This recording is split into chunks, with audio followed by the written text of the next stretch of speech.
bertepuk tangan bersama. We worship you, Jesus.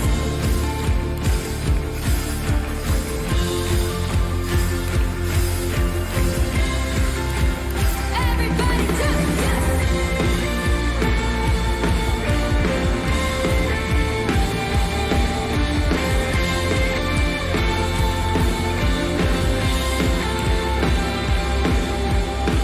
Bersama-sama tiap langkahku tersedia petunjuk.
Halo, welcome to Hattrick Alpha Omega Church.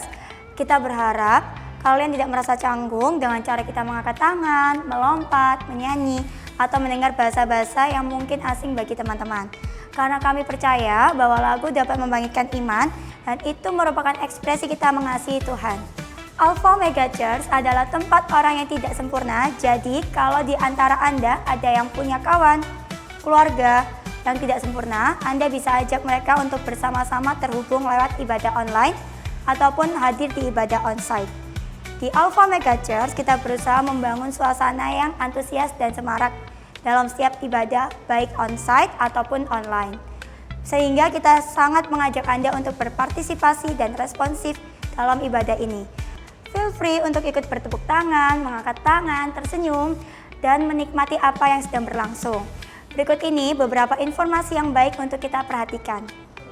Nah, buat kalian yang muda dan berenergi, di bulan September kita ada acara Youth Converse dan ada Westar Reguel Lewi dan Anthony Soehartono. Catat ya, tanggalnya di 21 September 2024. Kita akan party bersama selama 1 hari dan akan ada workshop, party night, dan games yang seru-seru seperti badminton atau e-sport dan juga lomba-lomba vokal. So, tunggu info selanjutnya ya. Mari kita siapkan diri kita untuk diinspirasi pesan yang akan sangat membangun kehidupan kita. Enjoy the rest of the service. God bless. Halo semua, senang bisa bertemu Anda kembali. Dan saya percaya hari ini Anda bersuka cita dan diberkati oleh Tuhan. Amin. Dan saya mengucapkan buat Anda yang lama atau yang baru bergabung dengan channel ini, welcome. Kita senang bisa bersama-sama bertumbuh. Kita senang bisa bersama-sama mengalami kasih Tuhan. Dan saya percaya hari ini kita akan mendapatkan firman Tuhan yang luar biasa, yang akan memberikan kita kekuatan baru untuk kita terus bisa mengalami kasih Tuhan. Dan kali ini kita akan membahas tentang be wise with laziness. Bagaimana mengatasi yang namanya ini kemalasan. Katakan bersama saya, kemalasan. Siapa yang di sini yang suka malas? Anda, saya pernah malas. Tapi hari ini saya belajar untuk bangkit dari kemalasan saya. Dan siapa di sini yang suka sering bangkong? Alias senangnya suka bangun kesiangan. Ada? Ada, saya melihat 1, 2, 3, 4, 5 yang sedang mengangkat tangan. Ya. Dan hampir semua orang pernah mengalami dan melakukan yang namanya bangkong. Mungkin itu dilakukan pada saat liburan sekolah, it's okay, nggak jadi masalah. Saat cuti, oke, nggak masalah. Tapi apakah hal itu baik atau buruk dalam kehidupan kita? Setiap kita punya jawaban masing-masing. Tetapi pada kesempatan kali ini saya mau sampaikan kepada kita semua, termasuk diri saya adalah, orang yang suka bangkong itu adalah salah satu bentuk kemalasan. Apalagi itu dilakukan secara terus-menerus. Ya. Dan itu bisa terjadi. Kemalasan tersebut bisa berupa kebiasaan tidur yang bisa berlebihan dalam konteks lain. Tidak produktif akhirnya. Dan orang malas itu adalah orang yang tidak memanfaatkan waktunya dengan baik. Dan sebagian orang juga berpendapat seperti ini teman-teman semua anak muda. Pada umumnya tidak dianggap sebagai kebiasaan yang baik. Kenapa? Karena itu berpengaruh pada kesehatan fisik. Serta pencapaian hidup itu sangat berpengaruh. Di sisi lain juga ada yang berpendapat, kan gak apa-apa bangkong, hanya sekali-sekali saja. Gak masalah kan? Karena apa? Butuh kita ini, badan kita ini butuh fresh kembali dari segala kesibukan. Sekali lagi bukan soal jawaban yang benar, bukan soal jawaban boleh atau tidak. Tetapi ketika itu kita lakukan dalam hidup kita, apalagi sejak masa muda, hati-hati, Anda sedang membangun kemalasan. Katakan bersama saya, membangun kemalasan. Dan ini bahaya teman-teman. Ini bahaya. Dan saya sebut inilah bahwa kemalasan itu adalah virus perusak masa depan saya dan virus perusak masa depanmu. Apapun jawaban, tentu beragam kita sampaikan. Apapun yang kita sampaikan alasan, itu hak kita. Tetapi kemalasan itu adalah virus merusak masa depan. Ini alarm kehidupan. Hati-hati dengan kemalasan. Apa sih efek atau dampak yang terjadi bagi kehidupan kita selanjutnya? Kalau kebiasaan-kebiasaan yang suka bangun telat, kalau kebiasaan-kebiasaan malas itu kita lakukan. Secara umum teman-teman, ya, beberapa hal yang kita bisa perhatikan pada kesempatan hari ini. Orang yang malas itu identik dengan apa? Produktifnya itu mengalami penurunan. Kualitas hidupnya itu rendah. Mudah stres. Mengakibatkan apa? Kita menjadi mudah cemas. Kesehatan fisik kita atau mental kita pun pasti terganggu. Bahkan orang yang malas itu, dia akan kehilangan berbagai peluang baik dari segi pendidikan, karir, serta hubungan kita juga menjadi buruk terhadap sesama, terhadap keluarga, bahkan juga terhadap hubungan kita dengan Tuhan juga bisa merusak akibat kemalasan kita. Secara umum. Lalu kalau dilihat dari segi Alkitab, dari firman Tuhan, kemalasan itu adalah sebagai perilaku atau kebiasaan negatif. Katakan bersama dengan saya, kebiasaan negatif. Orang yang malas tidak akan mencapai hasil yang diinginkan. Sedangkan orang yang rajin dan bekerja keras akan diberkati dengan kelimpahan. Ini dalam Amsal 13 ayat 4 berkata, saya bacakan untuk kita semua buat anak-anak muda yang luar biasa hari ini. Orang yang malas itu ingin tetapi tidak mendapat sesuatu. Sedangkan jiwa orang yang rajin diberi kelimpahan. Sekarang kamu mau milih. Orang malas itu tidak akan mendapat sesuatu, tetapi orang rajin itu diberi kelimpahan. Mana yang Anda pilih? Kalau saya ditanya, saya akan pilih yang kelimpahan. Karena apa? Kemalasan itu mengakibatkan ketidakmampuan untuk memenuhi kebutuhan dasar kita. Kebutuhan dasar apa? Makanan. Karena apa? Orang tidak berusaha. Firman Tuhan juga berkata, orang yang tidak bekerja tidak layak untuk mendapat bagian atau tidak layak dapat makan. Amsal 19 ayat 15 berkata, kemalasan mendatangkan tidur nyenyak. Enak gak tidur ya? Dan orang yang malas akan menderita kelaparan. Anda mau? Pasti Anda tidak mau. Konsekuensinya dari kemalasan adalah ada dua kalimat. Kemiskinan dan kekurangan itu akan menjadi bagian kita. Ada yang mau? Tentu tidak mau. Makanya Amsal 6 ayat 9 sampai 11 berkata seperti ini. Hari ini kita bahas tentang banyak ayat Alkitab. Tapi ayat ini akan menolong kita, membantu kita, mengarahkan kita. Supaya kita bangun dari kemalasan kita. Dikatakan, berapa lama lagi engkau akan berbaring, hai orang malas. Bila engkau akan bangun dari tidurmu, sedikit tidur, sedikit tertidur, sedikit lipat tangan untuk berbaring, maka datanglah kemiskinan kepadamu. Seperti seorang pengembara dan kekurangan seperti seorang yang bersenjata.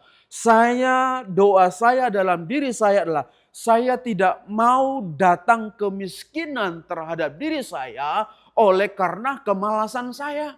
Saya mau hidup saya berkelimpahan. Oleh sebab itu, kalau saya dan saudara sedang dalam posisi bermalas-malasan, saya mau ajak kita semua, ayo kita segera bangkit dari tidur, dari kemalasan kita, tinggalkan kemalasan itu. Karena kemalasan tidak ada masa depan. Bagaimana kita? Pertanyaannya hari ini, bagaimana kita semua cara menghadapi kemalasan itu dengan bijaksana. Saya akan membacakan ayat buat kita semua. Dalam Efesus 5 ayat 15 sampai 16 dikatakan, karena itu perhatikanlah dengan seksama bagaimana kamu hidup. Jangan seperti orang bebal, tetapi seperti orang bijak. Dan pergunakanlah waktu yang ada karena hari-hari ini adalah jahat. Dikatakan perhatikan dengan seksama bagaimana harusnya kita hidup. Ada beberapa hal yang mau saya sampaikan buat kita semua yang tergabung dalam channel ini. Yang pertama itu adalah bagaimana kita bisa memahami, bagaimana kita hidup dengan bijak ini. Memahami dan menghargai pentingnya bekerja keras. Anak-anak muda, engkau masih energik, tenaga masih kuat, usia masih muda, ya. Kemalasan itu tidak harus menjadi bagian kita. Kita harus lebih rajin dan kerja keras. Kemalasan adalah kecenderungan untuk menghindari usaha atau kerja keras. Memilih kenyamanan dan ketidakaktifan daripada tindakan yang diperlukan untuk mencapai tujuan atau menyelesaikan tugas.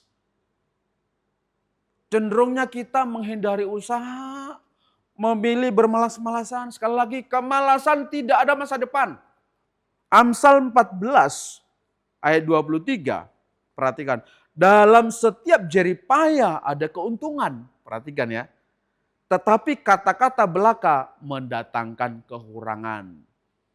Ya. Orang yang berusaha pasti mendapat keuntungan. Tetapi kalau kata-kata hanya aku malas, ya itu akan mendatangkan kekurangan. Kerja keras pasti menghasilkan keuntungan lah ya.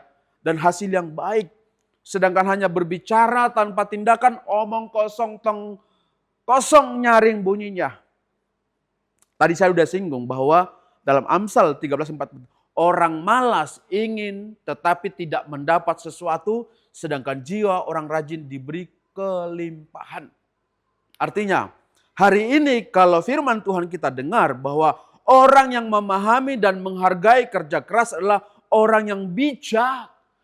Nah, salah satu yang kita lakukan adalah harus kerja keras, harus rajin. Supaya apa? Kemalasan itu tidak punya waktu lagi untuk tinggal dalam hidup kita. Lalu yang kedua, bagaimana kita mengatasi sebuah kemalasan yang sering terjadi dalam hidup kita. Nah ini paling penting dan kita lakukan ini seharusnya tapi kita tidak mengerjakannya. Pentingnya mengatur dengan baik. Pentingnya mengatur waktu dengan baik. Katakan bersama saya, mengatur waktu dengan baik. Saya akan bacakan lagi ayat yang sama tadi. Efesus 5 ayat 15 sampai 16. Karena itu perhatikanlah dengan seksama kata firman Tuhan, kata Paulus. Bagaimana kamu hidup. Katakan bersama saya, sebutkan namamu. Seperti nama saya Hendra. Bagaimana Hendra hidup. Jangan seperti orang bebal, tetapi seperti orang bijak. Dan saya mau menggunakan waktu yang ada. Karena apa? Hari-hari ini adalah jahat. Mengatur waktu dengan bijak dan memanfaatkan setiap kesempatan dengan baik. Itu adalah harus yang menjadi kita lakukan setiap hari. Jangan biarkan waktumu terbuang percuma. Dan gunakan waktu Anda untuk hal-hal yang bermanfaat. Praktisnya gini teman-teman. Jadilah bijak dalam menggunakan waktu.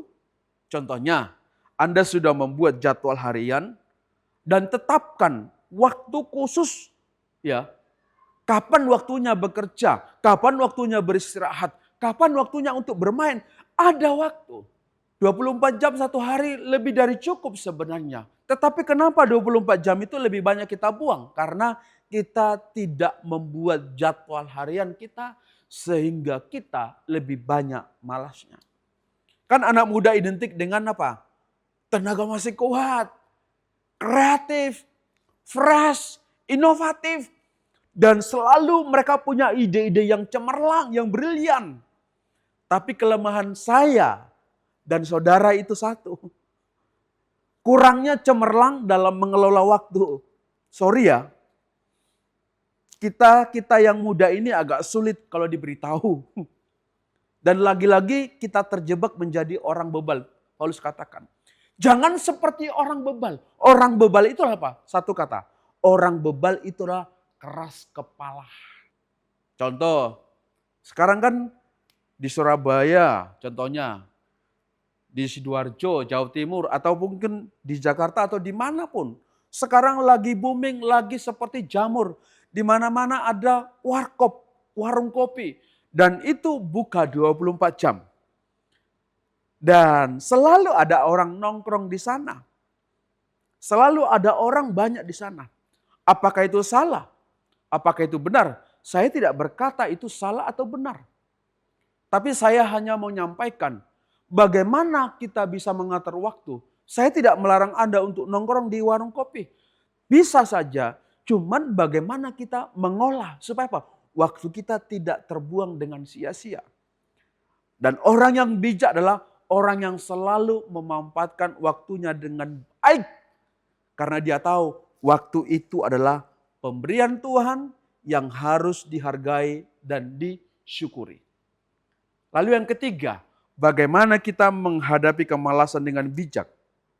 Yang ketiga teman-teman adalah perlunya mengembangkan disiplin diri. Kita ini kadang-kadang kurang disiplin teman-teman. Tapi cara untuk mengatasinya kan kita harus perlu disiplin. Dalam 1 Korintus 9 ayat 27. Tetapi aku melatih tubuhku dan menguasainya sepenuhnya. Supaya setelah memberitakan Injil kepada orang lain, aku sendiri jangan turut tersingkir. Artinya apa? Paulus berbicara tentang pentingnya disiplin diri dalam hidup kekristenan kita. Mengembangkan disiplin diri, membantu mengatasi kemalasan. Supaya kita fokus pada tujuan yang kita sudah tetapkan atau yang sudah ditetapkan. Ini yang penting kita lakukan. Kalau kita tidak belajar mengembangkan diri, nah ini sangat berbahaya. Sangat berbahaya. Perlunya mengembangkan diri. Orang yang selalu mengembangkan diri itu adalah mereka selalu menciptakan rutinitas yang konsisten, yang bermanfaat bagi kehidupan mereka. Makanya Amsal 6 ayat 6 sampai 8 berkata, pergilah kepada semut, hai pemalas. Masa kalah sama semut, ya kan? Perhatikanlah lakunya dan jadilah bijak. Sekalipun tiada pemimpin, tiada pengatur dan tiada penguasa, semut ini menyediakan makanannya di musim panas dan mengumpulkannya makanan pada waktu panen. Semut adalah contoh kesungguhan, perencanaan yang baik. Kita bisa mengadopsi kebiasaan yang konsisten dan selalu terencana. Kenapa? Mereka bisa mengatasi kemalasan. Orang yang konsisten itu disiplin, mereka selalu mencari rutinitas yang bermanfaat. Selanjutnya orang yang konsisten mengembangkan diri secara disiplin, mereka selalu bertanggung jawab dengan suka mengambil inisiatif. Kolose 3 ayat 23 berkata, apapun yang kamu perbuat, perbuatlah itu dengan segenap hatimu seperti untuk Tuhan dan bukan untuk manusia. Ini bicara tentang tanggung jawab, inisiatif tanpa ada perintah, tapi dia langsung auto melakukan. Itu bentuk tanggung jawab. Mengambil tanggung jawab penuh dengan atas tugas-tugas diberikan melakukan dengan semangat. Kita bisa mengatasi kemalasan. Jadi orang yang bijak adalah orang yang selalu mengembangkan diri dan merasa pentingnya pertumbuhan pribadi yang berkelanjutan dan upaya untuk selalu menjadi lebih baik, dan ini mencerminkan sifat dasar belajar sepanjang hayat, sepanjang masa, dan kemauan untuk terus meningkatkan diri baik dalam aspek kerohanian, mental maupun keterampilan yang bertanggung jawab untuk menjadi berkat. Dan yang terakhir, bagaimana kita bisa mengatasi kemalasan dengan bijak? Nah, ini yang paling penting yang tidak boleh kita sia-siakan. Berdoa dan mencari bimbingan Tuhan. Katakan bersama saya, berdoa dan mencari bimbingan Tuhan. Dalam Yakobus 1 ayat 5 dikatakan, tetapi apabila di antara kamu ada yang kekurangan hikmat, baiklah ia memintanya kepada Tuhan yang memberikan kepada semua orang dengan murah hati dan tidak membangkit-bangkit, maka hal itu akan diberikan kepadanya. Kita terbatas teman-teman. Kita terbatas. Maka dalam keterbatasan kita butuh berdoa, butuh kekuatan, butuh bimbingan. Bimbingan dari mana? Dari Tuhan. Berdoa minta bimbingan Tuhan adalah kuncinya apa? Bagaimana kita bisa tahu berdoa dan minta bimbingan Tuhan? Kuncinya Mazmur 119 ayat 105. Firman-Mu itu adalah pelita bagi kakiku dan terang bagi jalanku. Bagaimana saya bisa berdoa? Bagaimana saya bisa dibimbing oleh Tuhan? Saya jadikan firman Tuhan sebagai pelita kakiku, sebagai terang bagi jalanku. Ini adalah sebuah buku petunjuk. Kita seringkali tidak suka baca buku petunjuk. Akhirnya kita bisa salah langkah.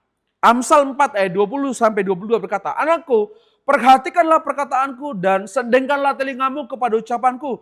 Jangan menyimpang daripadanya, baiklah ke kanan maupun ke kiri. Jauhkanlah kakimu dari kejahatan."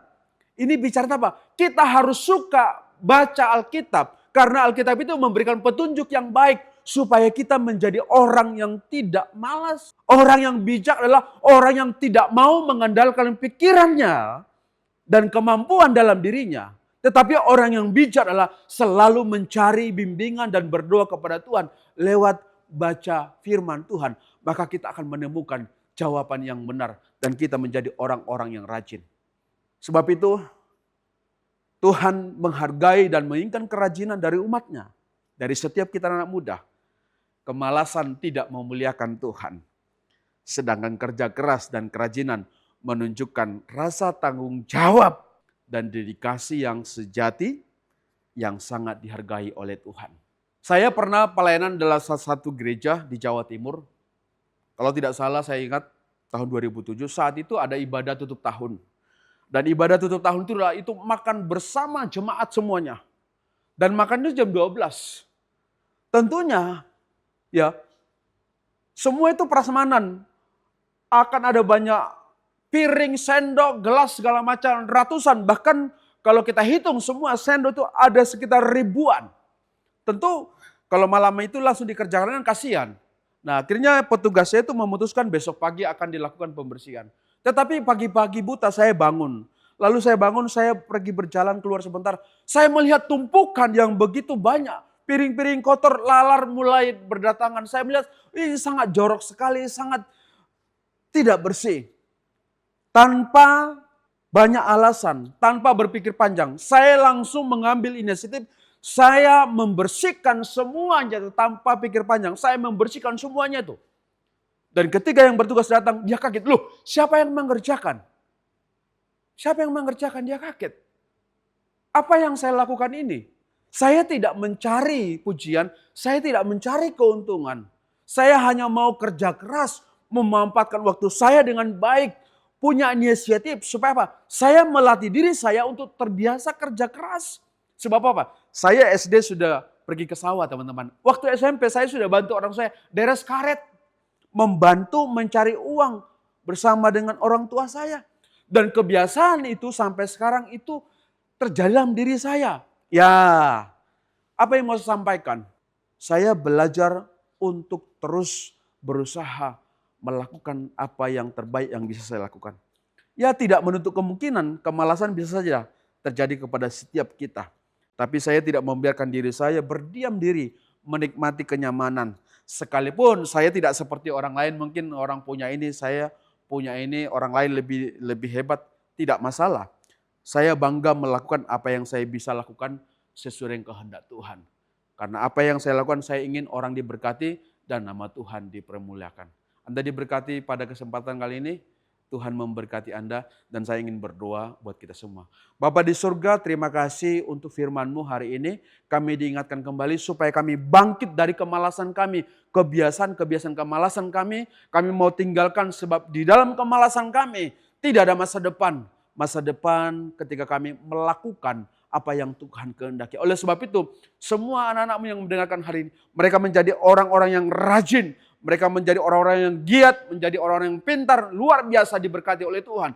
Dan tidak ada satupun kemalasan dalam diri mereka menjadi anak-anak yang luar biasa. Terima kasih untuk kebenaran firman-Mu pada hari ini. Biarlah kebenaran itu menjadikan kami menjadi orang-orang yang rajin, orang-orang yang dahsyat. Dan terus melakukan apa yang menjadi tugas dan tanggung jawab kami. Berkati kami semua dalam pekerjaan, dalam studi kami, dalam kesehatan kami, supaya kami menjadi orang-orang yang memuliakan Tuhan di dalam kehidupan kami. Dalam nama Tuhan Yesus, kami sudah berdoa dan mengucap syukur. Amin.